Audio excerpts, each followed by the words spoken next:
Bonjour à tous, Roger Lannoy. J'ai aujourd'hui le privilège de recevoir ici à Barcelone quelqu'un que j'ai rencontré il y a déjà pas mal d'années, qui est devenu avec le temps un ami et qui est venu spécialement d'une ville que j'adore, c'est Marseille, qui est venu de Marseille pour nous voir. Je vais parler de Fabien. Bienvenue Fabien Rosso. Merci Roger de me recevoir dans cette ville que je connais très bien, puisqu'il y a quelques années en arrière, je vivais déjà à Barcelone. Tu m'as raconté ça, que tu avais vécu ici, tu as aussi été au Camp Nou. C'est ça. Voilà, c'est bien. On est tous les deux des grands fans on a des bonnes bases, c'est bien.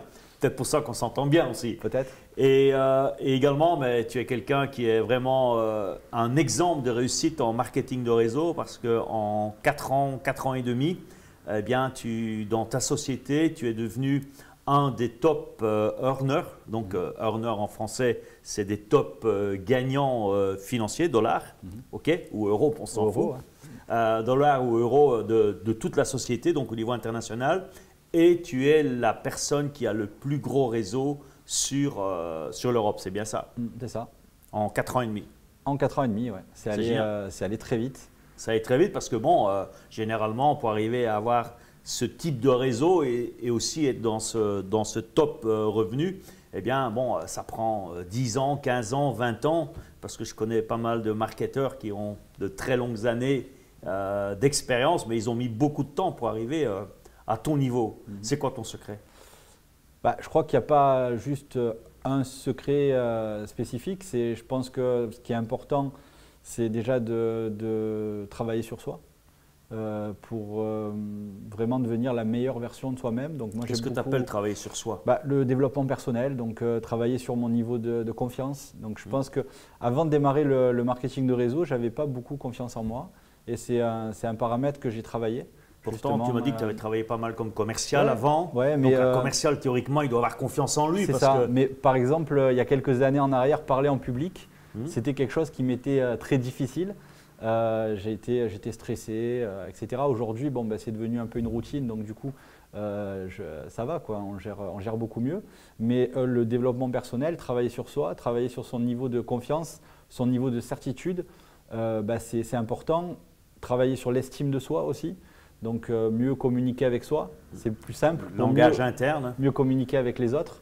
Et donc, je me suis ouvert à ça il y a quelques années, donc j'ai travaillé sur moi. Et puis, écoute, le fait de travailler sur son attitude, ça nous permet d'avoir finalement une autre altitude. Une autre altitude, c'est la fameuse formule des 3 A. C'est ça. C'est ton attitude qui va déterminer ton altitude. Mais il y a des gens, on en parlait tout à l'heure ensemble, il y a des gens, ils ont des cerveaux remplis d'informations, des bouquins, des disques durs maintenant, parce que maintenant on met on stocke sur des disques durs, mais ça se limite à de la connaissance. Et la connaissance sans l'action, ce n'est que comme dit mon autre ami, tu connais très bien, Joseph McClendon, ce n'est que de l'accumulation d'informations. La sagesse, c'est de mettre la connaissance en action. Au service de l'action, et c'est exactement ça. Il y a beaucoup de gens qui réfléchissent à ce que pourrait être leur vie alors qu'ils ont juste à passer à l'action. Donc c'est vraiment un paramètre très très important de pouvoir passer à l'action. Pourquoi? Parce que l'action t'empêche de douter, alors que le doute… Écoutez bien ce qu'il a dit. L'action t'empêche de douter. Parce que plein de gens, et j'en connais des tonnes, ils sont tout le temps dans le doute, dans la peur, dans les soucis. Et ça, c'est horrible. Parce que c'est le cancer de l'esprit, le doute. C'est ce qui nous empêche finalement d'obtenir ce qu'on veut et de réaliser finalement nos rêves. Et le fait de passer à l'action, finalement, sans se poser trop de questions, ça nous permet justement de dissiper tout ce doute et de finalement réaliser les choses qu'on souhaite, ou du moins aller dans la direction qui nous permet de réaliser nos rêves. Donc, pour revenir à ce qui s'est passé, ton secret ou tes secrets.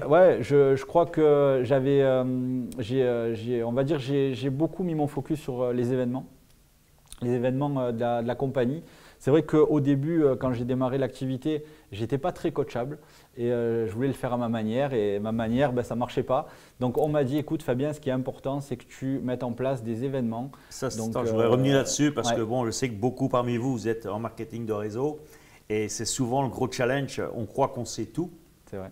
Et on n'est pas, comme tu dis, coachable. Et pour pouvoir réussir, que ce soit en marketing de réseau, dans n'importe quoi dans la vie, à partir du moment où on croit qu'on sait tout, comme disait Jean Gabin, j'ai 80 ans à l'horloge, mais j'ai compris que je ne sais rien.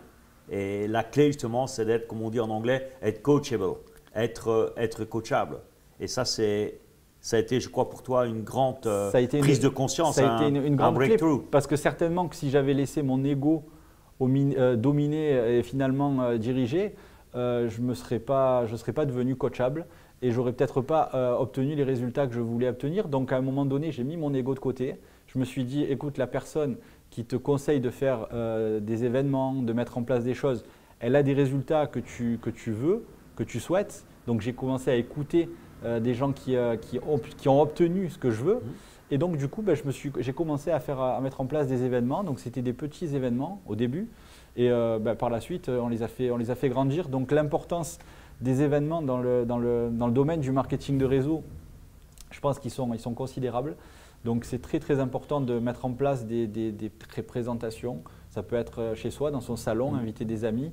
Ça peut être aussi sur le net, puisque maintenant, de plus en plus, on fait des choses… La nouvelle technologie, bon, nouvelle, elle est plus si nouvelle que ça, mais enfin, c'est les nouvelles. Donc, c'est important de vraiment être tout le temps dans l'action.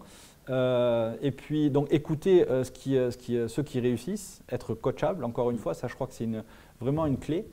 Et je crois le quatrième et dernier point, qui est pour moi peut-être l'un des plus importants, peut-être le plus important, c'est, Roger, d'avoir faim. C'est un concept clé, je crois. Alors dans le marketing de réseau, mais je pense qu'on peut dire dans la vie en général. Pourquoi? Parce que si on n'a pas faim, on ne mange pas. Et dans cette activité… on ne cherche pas à manger non plus. On ne cherche pas à manger non plus. Et on peut faire semblant d'avoir faim en disant « ouais, moi je suis super motivé », mais la réalité c'est qu'on ne l'est pas. Et c'est très très important d'avoir un désir ardent pour obtenir ces choses-là. Si tu le permets, je vais juste t'expliquer dans quelle situation j'étais. Avant, justement, premier sur le désir, parce que moi c'est important. Je reprends les mots de Napoléon Hill qui disait avoir un désir. Parce que c'est Napoléon Hill qui a beaucoup parlé, travaillé sur le désir. C'est avoir ce désir brûlant. C'est ça. Et il faut avoir un désir ardent, un désir brûlant. Ardent, brûlant. Mais qui te brûle à l'intérieur. J'étais donc, quand j'ai démarré It-Works, dans une situation professionnelle qui me plaisait pas. J'étais pas heureux professionnellement parlant. Je gagnais pas beaucoup d'argent déjà. J'étais loin de réaliser mes rêves. J'avais depuis tout petit des rêves que j'avais envie de réaliser. J'en ai encore plein d'autres. Et j'étais à une situation où j'étais salarié, j'étais malheureux dans ma vie professionnelle et j'avais vraiment une envie désespérée de changer ma vie. Tu m'as dit que tu as même un boss qui t'obligeait à passer au rapport du commandant. Tous les jours, je devais appeler pour dire ce que j'avais fait. Donc, et comment ça s'était passé. Voilà. Ouais, c'était peut-être pour me débriefer. Bref. Peu importe. J'étais pas vraiment bien dans cette situation. Et quand mon opportunité est arrivée, je l'ai prise vraiment comme un rêve. J'y ai vu la possibilité pour moi de tout simplement changer ma vie. Donc, j'ai regardé un petit peu les positions, j'ai vu les moyennes de rémunération. Et puis là, j'ai vu la position, c'est la position de diamant qui correspondait vraiment on va dire à la position que je souhaitais avoir. Oui, parce que d'habitude, moi je me suis aussi en marketing de réseau. Quand j'ai vu les premiers plans qui étaient présentés, on associe toujours un montant à une position. Et toi, tu avais associé cette position de diamant qui correspondait à combien? C'était à peu près 2 000 à 3 000 euros par mois. Pour moi, c'était la possibilité d'arrêter mon travail de salarié pour pouvoir me consacrer uniquement à cette activité à travailler pour réaliser mes rêves et pas les rêves d'un patron. Donc du coup, je me suis pas donné j'avais aucune idée, si tu veux, de combien de temps ça me prendrait. Pourquoi? Parce que je connaissais personne à l'époque qui avait réalisé cette position. Donc je me suis dit, même si ça me prend 10 ans, Roger, ça me prendra 10 ans. Ça changera ma vie. Quand je regarde sur les 10 dernières années professionnellement ce qui s'est passé pour moi, il n'y a pas eu beaucoup de changements. Donc du coup, je suis prêt à attendre même s'il faut 10 ans pour changer les choses pour moi. Pour passer à 2 000 à 3 000 euros. Alors ça a été très très rapide puisque j'ai atteint cette position au bout de 3 mois. La position d'après, au bout de 4, c'est allé très très très vite. J'ai peut-être eu un peu la chance aussi de trouver des bonnes personnes. La chance sourit aux audacieux et à ceux qui se bougent. Et exactement. C'est sûr que si j'étais resté dans mon salon, sur mon canapé, à regarder l'OM, ça n'aurait pas fait avancer beaucoup les choses. Et c'est vrai que j'avais cette grinta qui me brûlait à l'intérieur. J'avais vraiment envie le feu, ouais, j'avais envie que les choses changent pour moi. Et je ne me suis pas trouvé d'excuses. Pour moi, l'échec, ce n'était pas une option. Et j'ai travaillé massivement dans le sens de mes objectifs, de mes rêves. Et puis voilà. Tu viens de dire, tu dis plein de choses intéressantes, mais je les prends au vol comme ça. Ouais. Tu m'as dit un truc, et ça, c'est aussi une phrase que je vous invite tous à noter.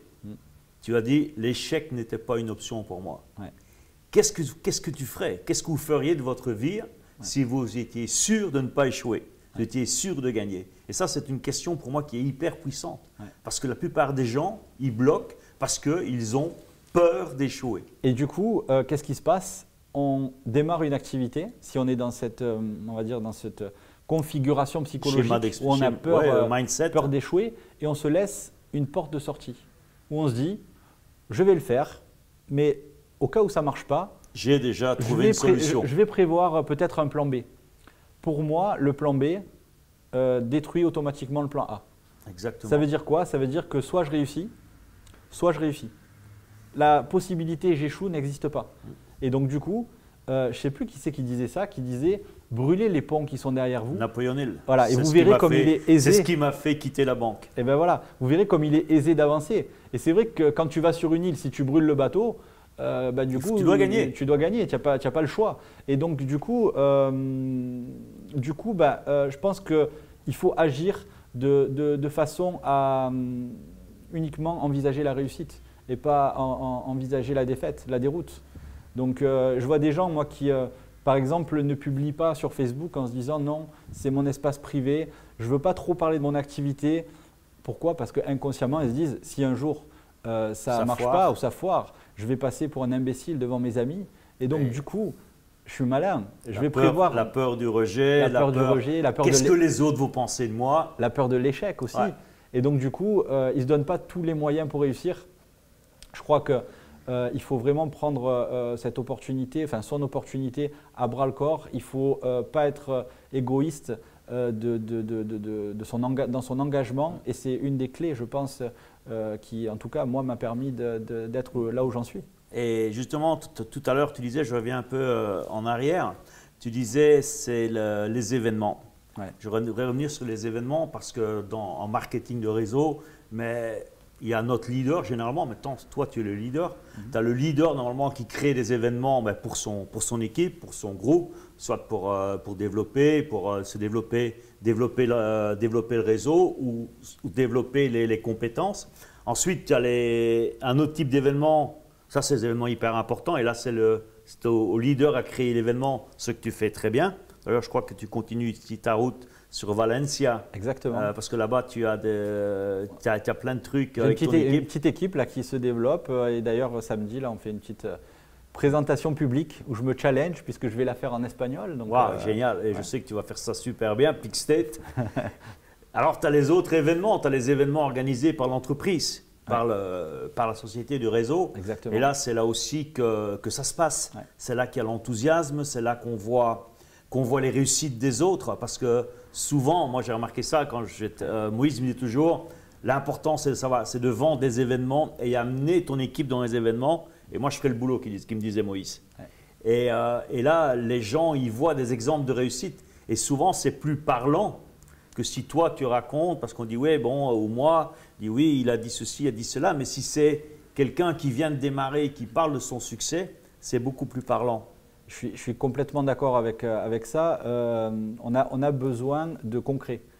Donc je peux t'expliquer pendant des heures à quel point c'est génial ce qu'on fait.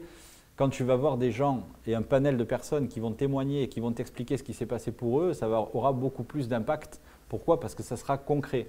Et c'est vrai que je me suis rendu compte avec le recul qu'avec la petite expérience que je commence à avoir dans le marketing de réseau, je me rends compte un peu modeste là, tu n'es pas Marseillais. Non, mais ce qui se passe réellement, c'est que les gens ont la vision dans ce type d'événement. Et souvent, j'ai vu des gens avoir des déclics après ces événements-là.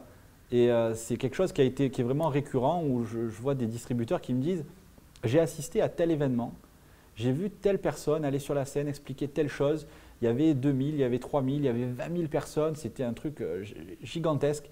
Et à partir de là, j'ai su que j'allais vraiment cartonner dans cette activité. J'ai pris la décision de réussir. » Parce que là, il y a eu cette identification Exactement. avec la personne. D'ailleurs, c'est ce que toutes les grandes sociétés de marketing de réseau font, c'est avoir un maximum de témoignages sur scène, parce que dans la salle, il y a des gens qui vont s'identifier. Exactement. Et identifier, c'est gagner. Il y a des femmes qui vont s'identifier à d'autres femmes selon leur âge, leur sexe, etc. Ouais, ou leur histoire personnelle. Peut-être que moi, je ne vais pas impacter une jeune fille de 18 ans, mais qu'une autre jeune fille de 18 ans va mieux s'adresser à cette personne-là. Donc, c'est vrai que il y a qu'en faisant des événements qu'on peut justement créer ça, quoi. Ce qui se passe dans la tête, ce que Moïse me dit toujours, il faut que la personne en face de toi, il se dise, il est ou elle est comme moi. Ouais. Et s'il est ou il est comme moi, ben, on pourra faire. Ça me fait penser justement à une expérience personnelle, puisque dans la compagnie dans laquelle je suis allé pour la première fois, c'était il y a 3-4 ans en arrière, à une convention internationale. D'accord ? Donc moi je débarque là. Le show à l'américaine, tu vois, 20 000 personnes dans la salle, des lasers dans tous les sens. Ils sont très forts pour ça, les Américains. C'est pire que le concert de Beyoncé, tu vois. Ouais. Donc, et moi, je m'installe, etc. Et là, au bout d'une demi-heure, je vois les membres du club des millionnaires. Je ne savais pas ce que c'était. Je savais pas ce que c'était, moi. Donc, je me tourne vers un voisin américain et je lui dis, excuse-moi, enfin en anglais, tu vois, avec mon anglais, je lui dis, qu'est-ce que c'est le club des millionnaires? Il me regarde, genre… Sérieux, tu sais pas ce que c'est?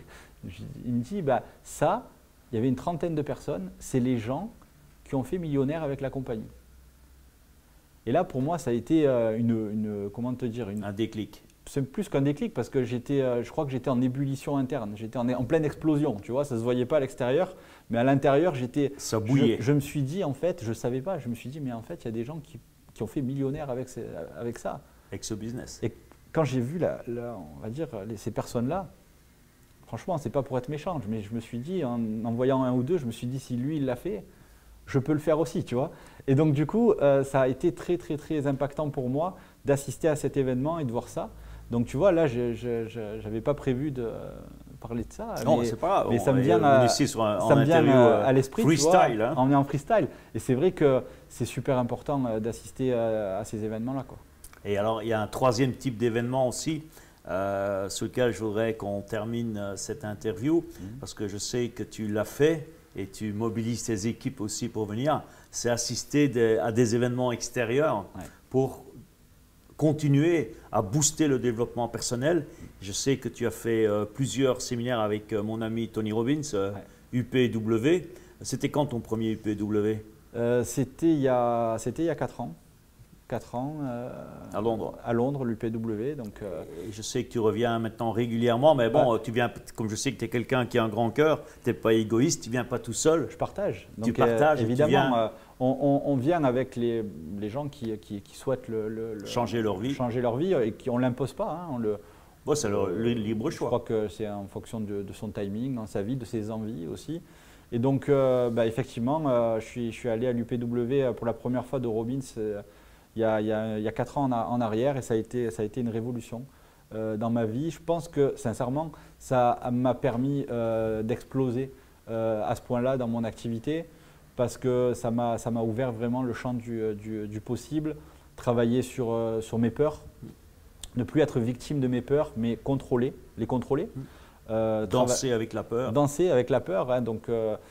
c'est vrai que le rapport, parce qu'on a tous des peurs, et puis tant mieux, puisqu'on est des êtres humains, c'est aussi un mécanisme de défense, la peur, hein, donc tout à fait. Il ne faut pas la rejeter. Et puis c'est vrai que du coup, je maîtrise mieux ça, travailler sur l'estime de soi. Je pense que j'étais à l'époque en déficit d'estime de moi, je ne m'aimais pas tant que ça, je n'avais pas une vision si bonne de moi-même. Le fait de travailler là-dessus, ça m'a permis de reconquérir l'image de toi-même. Une bonne image de moi-même. J'ai travaillé donc sur les croyances limitantes, où j'étais bourré de croyances limitantes. Je peux bullshit, comme dit Tony. Ouais, les bullshit. Je ne peux pas faire ci parce que je suis comme ça, parce que etc. Et donc, tout ça, on a tout balayé. Au Karcher, on a karcherisé tout ça. Et du coup, on est reparti sur des bases saines. Ça a été vraiment une révolution dans ma vie, le développement personnel et puis plus précisément l'UPW avec. Est-ce que tu pourrais dire que le développement personnel et l'UPW, mon ami Tony Robbins, que tu as refait plusieurs fois avec tes équipes, est-ce que ça a une part dans ton, je dirais, dans ton secret d'avoir fait cette ascension en 4 ans et demi que certains mettent 10 ans, 15 ans ou 20 ans? Déjà, je pense que ce n'est pas un secret, parce qu'on en parle librement. Et puis, un secret, ça fait sympa, tu vois. Oui, inévitablement. Parce qu'on devient la personne qu'on se façonne. L'image, voilà, l'importance de l'image de soi. Je crois qu'on peut faire, avoir tout ce qu'on veut dans la vie à condition d'y croire.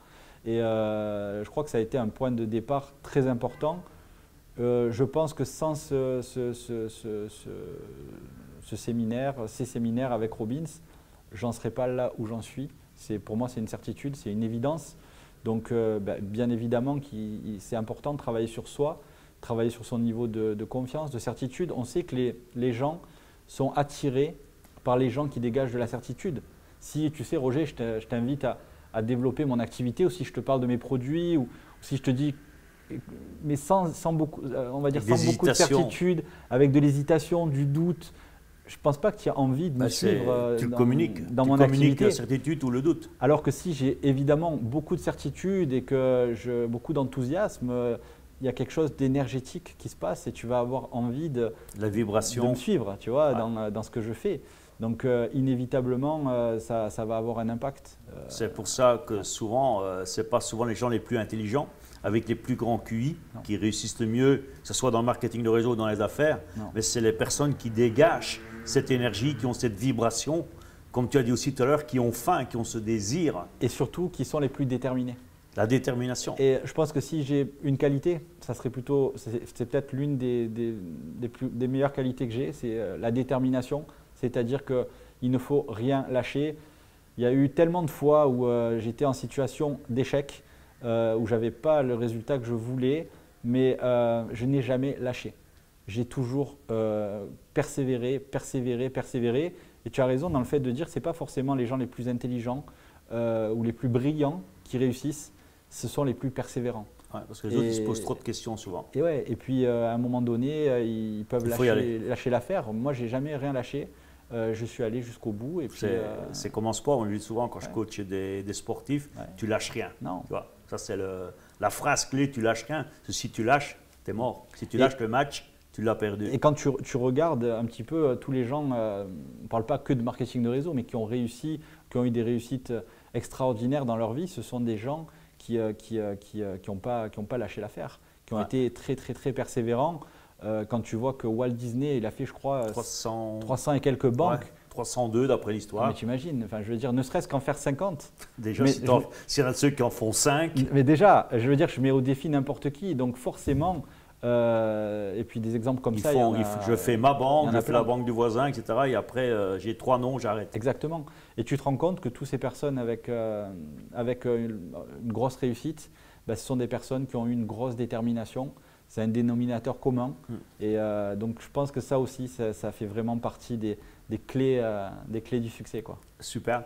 Je te remercie, Fabien. C'était un régal de te recevoir à Barcelone. Et on va un peu profiter pour prendre un bon déjeuner ensemble. Le plaisir est partagé, Roger. Et puis, écoute, avec plaisir. Donc, on connaît en plus des restos on connaît les sympas là, dans le coin.